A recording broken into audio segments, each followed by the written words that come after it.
بسم اللہ الرحمن الرحیم والصلاة والسلام علیک یا رسول اللہ والصلاة والسلام علیک یا نبی اللہ والصلاة والسلام علیک یا حبیب اللہ وعلی آلک واصحابک یا نور اللہ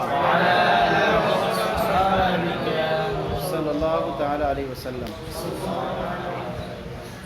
کتاب اللہ کی بحث چل رہی تھی اور کتاب اللہ میں سب سے پہلی تقسیم کے بارے میں بیان کیا جا رہا تھا کہ خاص، عام، مشترک، مؤول۔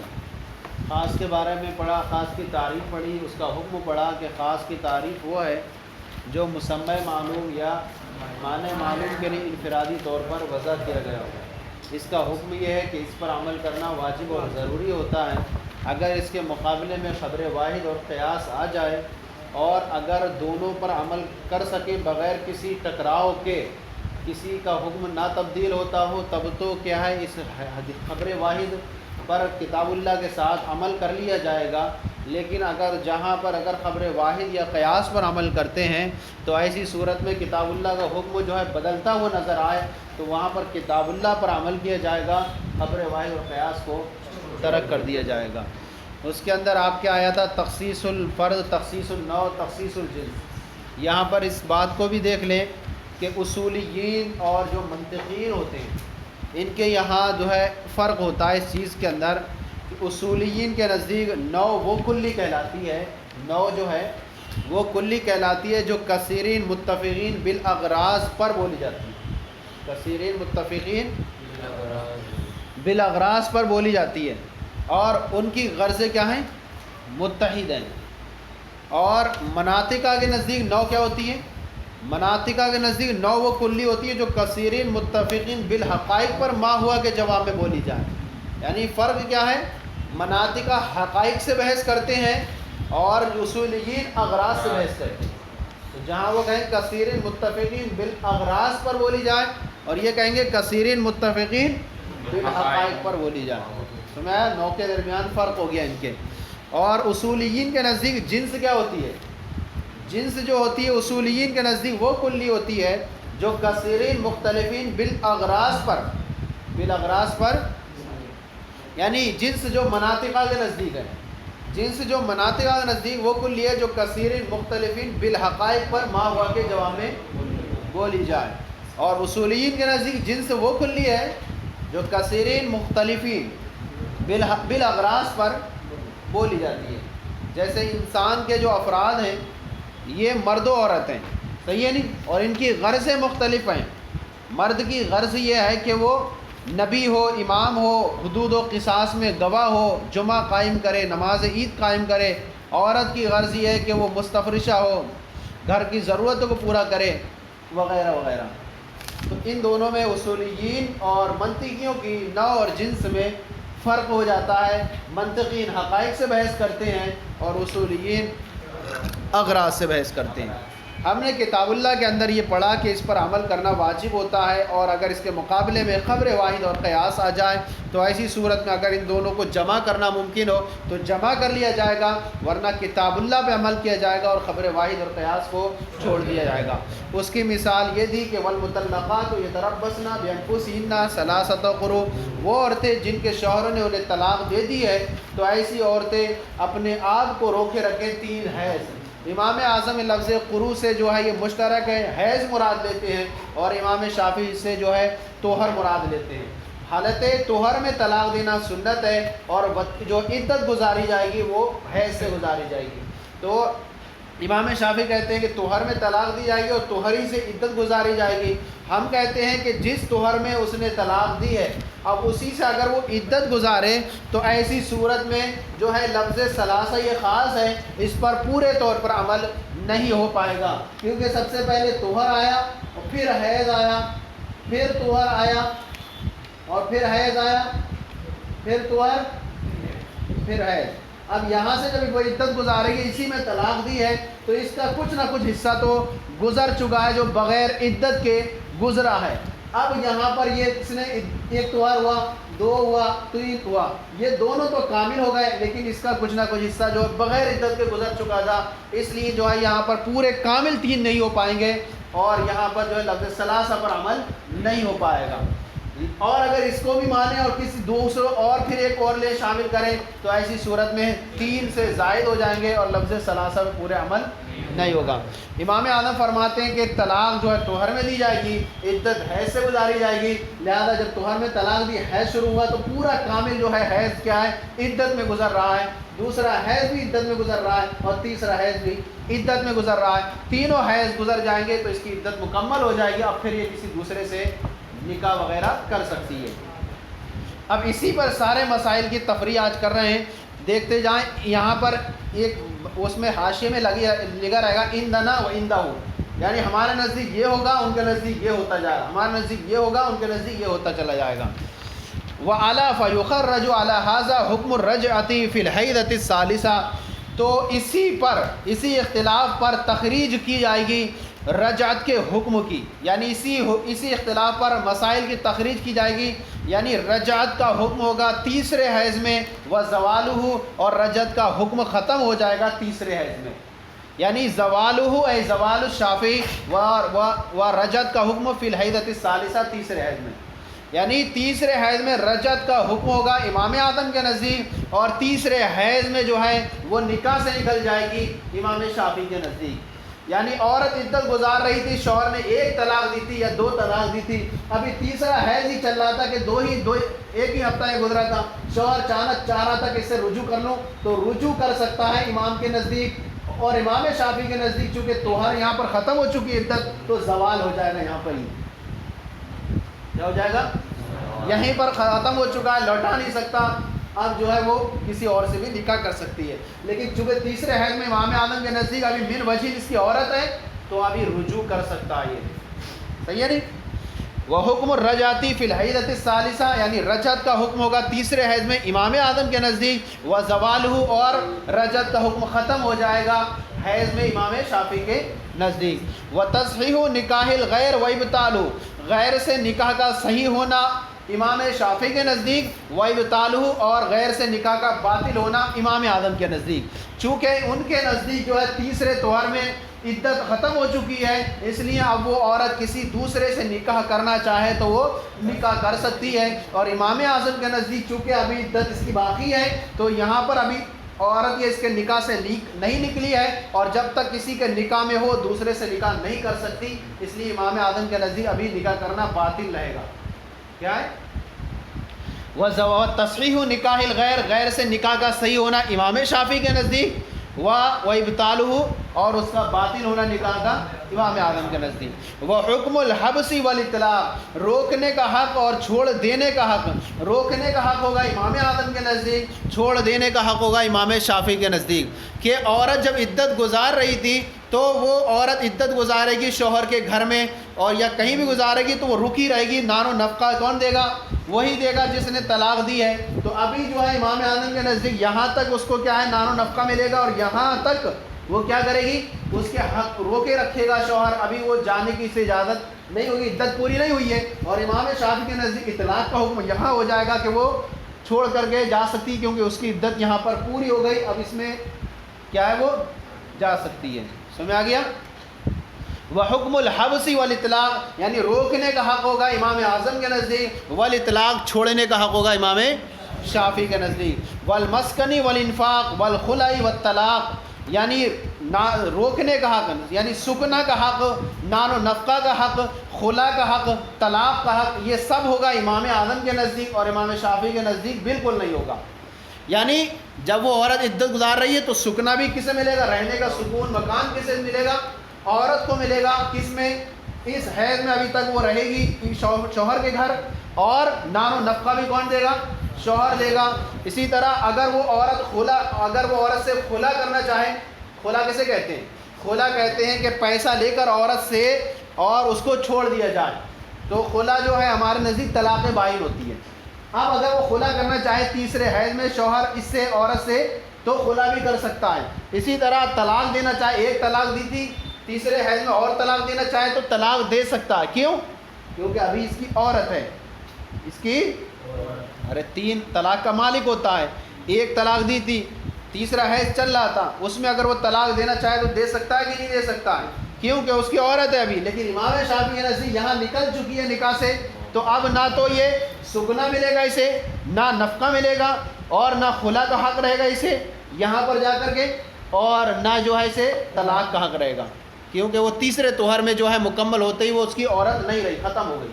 تو والمسکن والانفاق والخلا والطلاق، یعنی سکنا ہم اندنا بین سطور دیکھیں، والسکنا والمسکن اندنا لا عندہ، یعنی سکنا ہوگا ہمارے نزدیک، والانفاق اور نان و نفقہ ہوگا ہمارے نزدیک، والخلا والطلاق اور خلا اور طلاق کا حق ہوگا ہمارے نزدیک، امام شافعی کے نزدیک نہیں ہوگا. وتزوج الزوج باختها، شوہر کے لیے اس کی بہن سے شادی کرنا جائز ہوگا امام شافعی کے نزدیک، اور ہمارے نزدیک جائز نہیں ہوگا. کہ ان تجمعوا بین الاختین، یعنی حرام فرمایا گیا کہ 2 بہنوں کو نکاح میں جمع کرنا.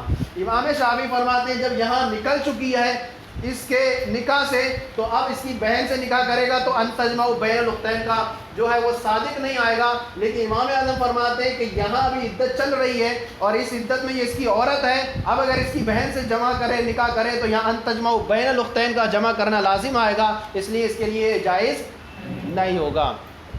وَأَرْبَعٍ سِوَاهَا، اس کے علاوہ 4 عورتوں سے شادی کرنا امام شافعی کے نزدیک جائز ہوگا، ہمارے نزدیک جائز نہیں ہوگا، کیونکہ ایک آدمی کے لیے 4 عورتوں سے شادی کر سکتا ہے، لیکن اس کے علاوہ اگر چوتھی عورت سے شادی نہیں کر سکتا، کیونکہ ایک تو یہ ابھی بنی ہوئی ہے عورت، اور 3 سے اگر کرے گا تو 4 ہوں گی، اگر اس کے علاوہ اور 4 سے کر لے تو 5 ہو جائیں گی، اور 5 کرنا جائز نہیں ہے. امام شافعی کے نزدیک یہاں نکل چکی ہے، اس لیے اس حیض میں جو ہے اس کے علاوہ 4 سے شادی کر سکتا ہے، اور ہمارے نزدیک ابھی اس کی عورت بنی ہوئی ہے تیسرے حیض میں بھی، تو یہاں پر اس کے علاوہ 3 سے تو کر سکتا ہے، 4 سے نہیں کر سکتا. تو اس کا جو ہے صحیح کر کے اس کو ملانا ہوا 40 سوا، یعنی اس کے علاوہ 4 سے شادی کر سکتا ہے تیسرے حیض میں امام شافعی کے نزدیک، اور ہمارے نزدیک نہیں کر سکتا. وَحَكَامُ الْمِيرَاثِ مَا كَثْرَةِ تَعْدَادِهَا، اور میراث کے احکام ان کی کثرت تعداد کے ساتھ بھی معلق ہوں گے، اسی طرح مرتب ہوں گے، کثرت تعداد کے ساتھ مرتب ہوں گے. یعنی شوہر نے طلاق دے دی تھی عورت کو، شوہر نے طلاق دیتی تھی عورت کو، اور عورت وہ جو ہے طلاق کی جو ہے عدت گزار رہی تھی. اب شوہر نے مرنے کے وقت جو ہے یہاں شوہر مرنے لگا، تو اب جو ہے وہ اگر وصیت کرنا چاہے تو وہ وصیت کر سکتا ہے. اس کے لیے کس کے لیے؟ اس عورت کے لیے وصیت کر سکتا ہے کہ اجنبیہ ہو گئی ہے، اور اجنبی کے لیے وصیت کر سکتے ہیں. لیکن امام اعظم فرماتے ہیں کہ تیسرے حیض میں ابھی یہ عورت اس کی ہے، اور شوہر اس کے لیے وصیت نہیں کر سکتا، کیونکہ لا وصیت لوارث، وارث کے لیے وصیت نہیں ہوتی. جب یہ عورت اس کی عورت ہے تیسرے حیض میں تو ابھی نکاح باقی ہے، جب نکاح باقی ہے تو یہ اس کی بیوی ہے، وصیت نہیں ہوگی، اس کو ترکے میں سے ملے گا. اور امام شافعی فرماتے ہیں یہاں یہ نکل چکی، اجنبیہ بن گئی، اب اجنبیہ کے لیے یہ کیا کر سکتا ہے؟ وصیت کر سکتا ہے. اسی طرح یہ عورت جو ہے عدت گزار رہی تھی طلاق کی، کہ اچانک تیسرے حیض میں جو ہے شوہر کا انتقال ہو گیا. امام شافعی فرماتے ہیں کہ وہ جو ہے اس کا نکاح کلوز ہو گیا، ختم ہو گیا. لیکن امام اعظم فرماتے ہیں کہ یہاں اس کی عورت بنی ہوئی تھی تیسرے حیض میں، اب اس کا انتقال ہو گیا، تو اس کی عدت اب جو بن جائے گی وہ 4 ماہ 10 دن والی بن جائے گی. شوہر مر گیا ہے تو اس کی عدت جو طلاق والی تھی وہ اب کون سی ہو گئی؟ 4 ماہ 10 دن والی ہو جائے گی، کیونکہ اس کا شوہر ہے. یہ شوہر جب مر جائے تو وہ عدت کتنی ہوتی ہے؟ تو یہ سارے مسائل کتنے ہو گئے؟ 7 مسائل کم سے کم یہ اختلاف دکھائے یہاں پر، ہوا نہیں؟ تو یہاں سارا ان کے یہاں ختم ہو جا رہا ہے، امام اعظم کے نزدیک دراز ہو جا رہا ہے. تو یہ سارے مسائل ذہن میں آ گئے. وَأَحْكَامُ الْمِيرَاثِ مَا كَثْرَةِ تَعْدَادِهَا، اور میراث کے احکام ان کی کثرت تعداد کے ساتھ. سمجھ آ گیا؟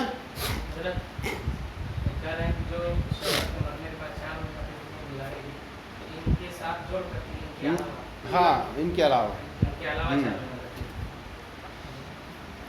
اب آگے دیکھیں یہاں پر وَكَذَلِكَ قَوْلُهُ تعالیٰ، اسی طرح اللہ تعالیٰ کا ارشاد. یہ اتنا ہو گیا ایک مسائل، یہ لفظ ثلاثہ ایک آیت خاص کتاب اللہ کا، اس پر کتنے مسائل کی تخریج ہوئی اور کتنے مسائل میں امام اعظم کا امام شافعی سے اختلاف ہو گیا۔ صرف حیض اور طہر کا مسئلہ تھا کہ وہاں پر عدت وہ طہر سے کر رہے تھے اور یہ حیض سے کر رہے تھے، کہ دونوں بھی یہاں مسائل میں اختلاف نظر آیا۔ اس کے بعد آ جائیے وَكَذَلِكَ قَوْلُهُ تَعَالَى قَدْ عَلِمْنَا مَا فَرَضْنَا عَلَيْهِمْ فِي أَزْوَاجِهِمْ۔ اسی طرح اللہ تعالیٰ کے ارشاد کہ ہمیں معلوم ہے جو ہم نے مقدر کیا ہے، جو ہم نے فرض کیا ہے، علیہم ان پر، فی ازواجہم ان کی بیویوں کے حق میں، ان کی یہاں پر یہ مسئلہ یاد رکھ لیں کہ اگر کوئی عورت سے کسی سے نکاح کر لے اور کہے کہ مہر بھی نہیں ہوگا یا مہر نہیں دوں گا، تب بھی شریعت کی طرف سے یہ ہے کہ 10 مہر سے 10 درہم سے کم مہر نہیں ہو سکتا، یعنی کم سے کم مقدار کتنی ہوگی؟ 10 درہم مہر کی مقدار ہوگی۔ اگر میں کسی نے کہا نہیں دوں گا تب بھی 10 درہم کم سے کم مقدار ہوگی۔ امام اعظم فرماتے ہیں کہ قد علمنا ما فرضنا علیہم، یعنی اللہ نے فرمایا کہ ہمیں معلوم ہے جو ہم نے مقرر فرمایا ہے ان شوہروں پر ان کی بیویوں کے حق میں، یعنی مہر۔ آیت کریمہ یہ دلالت نہیں کر رہی اس بات پر کہ کتنا ہے، مجمل ہے کہ یہ کتنا ہوگا مہر۔ امام شافعی جو ہے نکاح کو قیاس کرتے ہیں بے پر، جس طرح خرید و فروخت کے اندر بائع اور مشتری جس طرح چاہیں سودا کر لیں، کتنے پر راضی ہو جائیں لینے دینے پر، اسی طرح جو ہے نکاح بھی یہی عقد مالی کی طرح ہے کہ جس طرح زوجین اگر کسی طرح سے بھی راضی ہو جائیں، زیادہ کی تو کوئی حد نہیں، لیکن کم پہ بھی اگر وہ 2 روپے 4 روپے پہ دینے پر راضی ہو جائیں تو یہ جائز ہوگا، کیونکہ خرید و فروخت میں اس طرح سے ہوتا ہے۔ امام اعظم فرماتے ہیں کہ اگر انہوں نے زیادہ کیا تو زیادہ کی تو کوئی حد نہیں، لیکن اگر کم کر دیا تو 10 درہم پھر بھی ہوگا، 10 درہم سے کم نہیں ہو سکتا۔ وہ ہم کہتے ہیں کہ یہاں پر لفظ فرضہ خاص ہے فرض شرعی طور پر مقدر کرنے میں۔ اب یہ شرعی طور پر مقدر کرنے میں تو ہے، لیکن اس کی تفصیل کہاں ہے؟ اس کی تفصیل ہمیں احادیث پاک سے ملتی ہے کہ نبی کریم نے فرمایا لا مہر اقل من 10 دراہم، کہ 10 درہم سے مہر کم نہیں ہو سکتا۔ اس لیے جو ہے ہم جو کہیں گے کہ یہاں پر جو ہے کہ لفظ 10 درہم ہی ہوگا، اور امام شافعی جو کہتے ہیں اس کو چھوڑ دیا جائے گا کہ اگر کوئی کرتا ہے مہر نکاح اور وہ کم پہ کرتا ہے تو کم سے کم 10 درہم تو اسے مہر ملیں گے۔ پھر وہ کہتے ہیں کہ یہ نکاح جو عقد مالی کی طرح ہے، عقد مالی میں جس طرح سے فسخ کرنا اختیار کرنے کا شوہر کو حق ہوتا ہے، جب چاہیں بیع کو توڑ دیں چاہے وہ ختم کر دیں، ایسے ہی یہ بھی نکاح ہے جب چاہیں ایک ہی لفظ سے طلاق بول دیں، 3 طلاق ایک ہی طہر میں، اور یا جو ہے الگ الگ طہر میں طلاق دینا چاہے دے دیں، یا ایک ہی لفظ سے 3 طلاق ایک بار میں دی میں نے، جیسے کہ بیع کو توڑنا جائز ہوتا ہے۔ امام اعظم فرماتے ہیں اس طرح سے کرنا درست نہیں ہوگا، کیونکہ اگر طلاق دینا ہے تو ہر طہر میں الگ الگ طلاق دیں، یا اگر طلاق دینا چاہتا ہے تو ایسے طہر میں طلاق دے جس میں اس نے وطی نہ کی ہو، کیونکہ وطی کرنے کی وجہ سے یہ امکان رہے گا کہ کہیں حمل نہ ٹھہر گیا ہو، تو اب ایسی صورت میں ایسے طہر میں طلاق دی جائے۔ سنت طریقہ یہ ہے کہ ہر طہر میں الگ الگ طلاق دی جائے تاکہ وہ نکاح سے نکل جائیں۔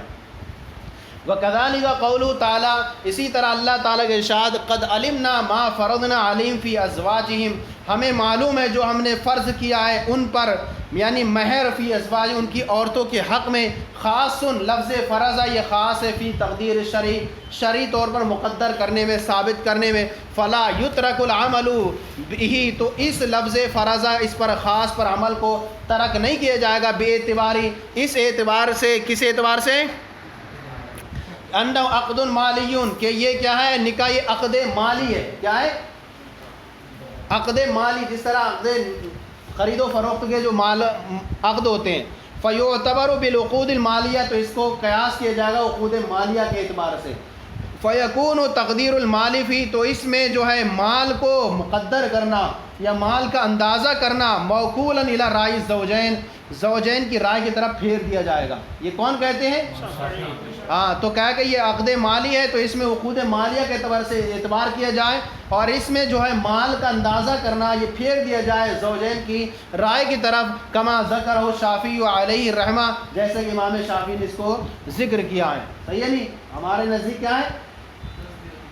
10 کم رکھا تو 10 درہم ہوگا کم سے کم، یہ عقد مالی کی طرح نہیں ہوگا۔ اب اسی پر دیکھیں مسائل کی تفریح کریں گے۔ وفر علی ھذا ان التخلیہ لنفل العبادۃ افضل من الاشتغال بالنکاح۔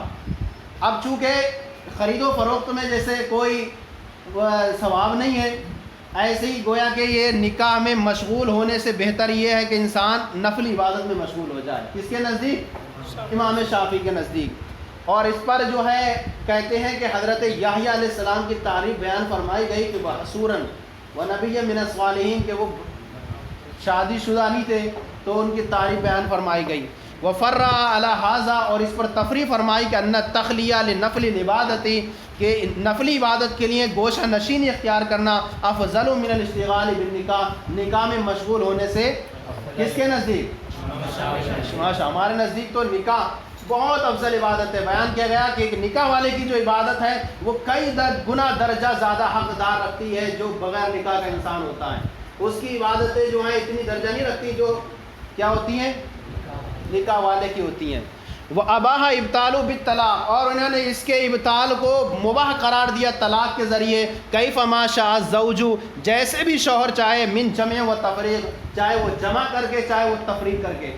جمع کر کے مطلب کہ ایک ہی توہر میں طلاق طلاق طلاق بول دے، جیسے کہ بے کے اندر، چونکہ بے پر قیاس کر لیا انہوں نے کہ بے کو جو ہے عاقدین کیسے ایک ہی بار میں توڑ دیتے، نہیں لینا ہمیں، خرید ختم کرو اپنا معاملہ۔ ایسے ہی کہا کہ یہ بھی کیا ہے، نکاح بھی عقد مالی کی طرح ہے۔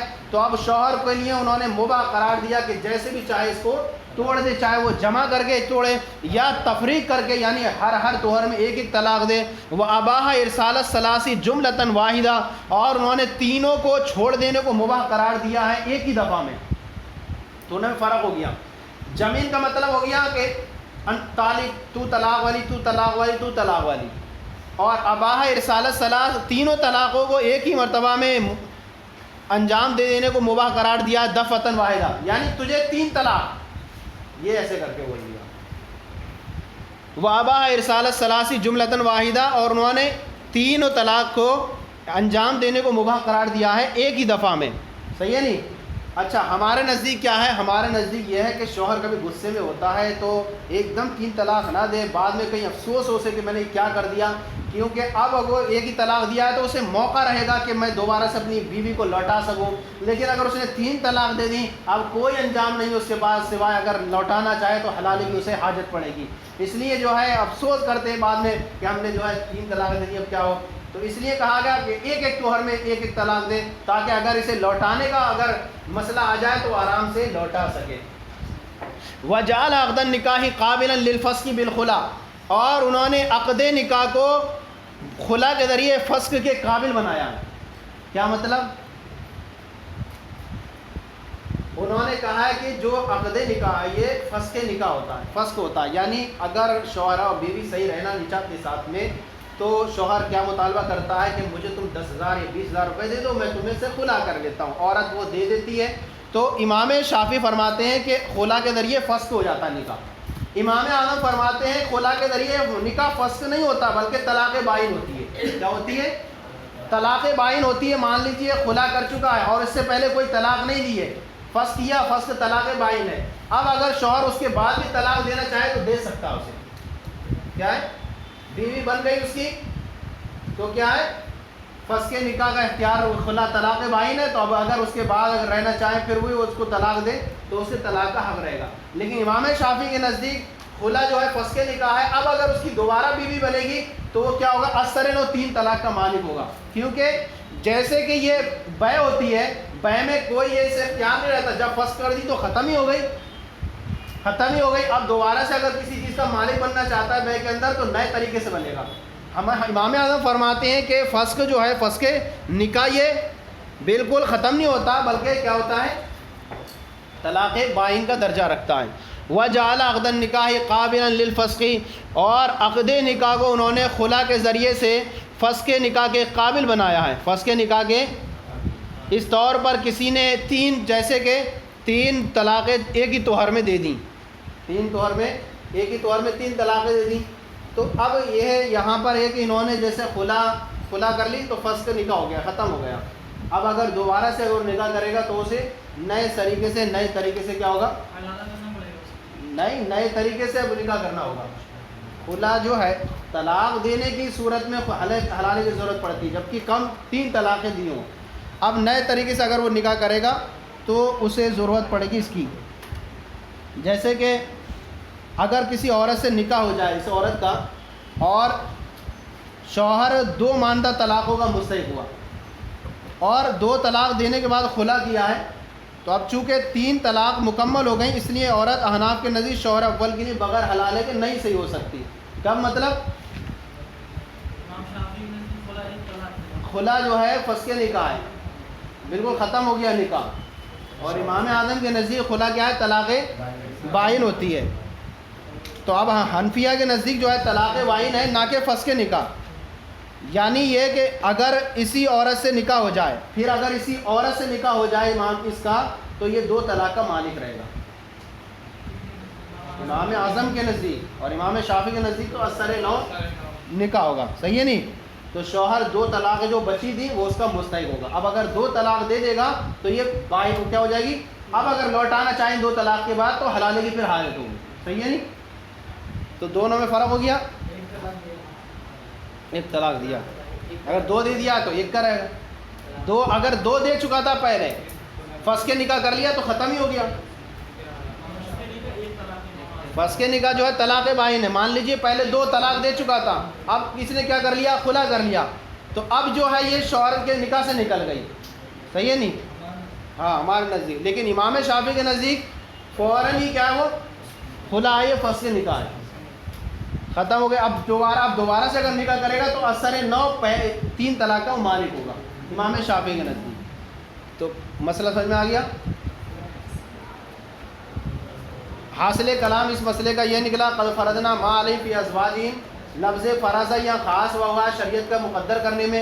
امام اعظم فرماتے ہیں اگر کسی نے زیادہ رکھنا چاہے تو کوئی اس کی حد نہیں، لیکن اگر کم رہا تو کم سے کم مہر جو ہوگا وہ 10 درہم ہوگا۔ امام شافعی عقد نکاح کو عقود مالی پر قیاس کرتے ہیں، عقود مالی میں جس طرح سے عاقدین جس طرح چاہیں اپنا معاملہ کر سکتے ہیں، ایسے ہی جو ہے شوہر اور بیوی جس طرح چاہیں یہ اپنا مہر کو مقرر کر سکتے ہیں۔ پھر انہوں نے جو ہے اس پر کہا کہ یہ نکاح جو ہے، نکاح میں مشغول ہونے سے بہتر یہ کہ انسان گوشہ نشینی اختیار کر لے اور نفل عبادت میں مشغول ہو جائے، اور انہوں نے جو ہے نکاح کو جس طرح سے چاہے تفریق کرنے کو جائز قرار دیا، چاہے وہ 1 طلاق کے ذریعے اسے نکاح کو ختم کر دے جمع کر کے، یا جو ہے تینوں ایک دفعتاً واحدہ دے دے، اور انہوں نے نکاح کو یہ کیا ہے خلا کے ذریعے فسخ کے قابل بنایا ہے۔ ہو گیا؟ وقت ہو گیا؟ ابھی اور مسئلے تھے اس پر، چلیں انشاءاللہ کل اس کو بیان کریں۔ صلو علی الحبیب صلی اللہ علیہ محمد۔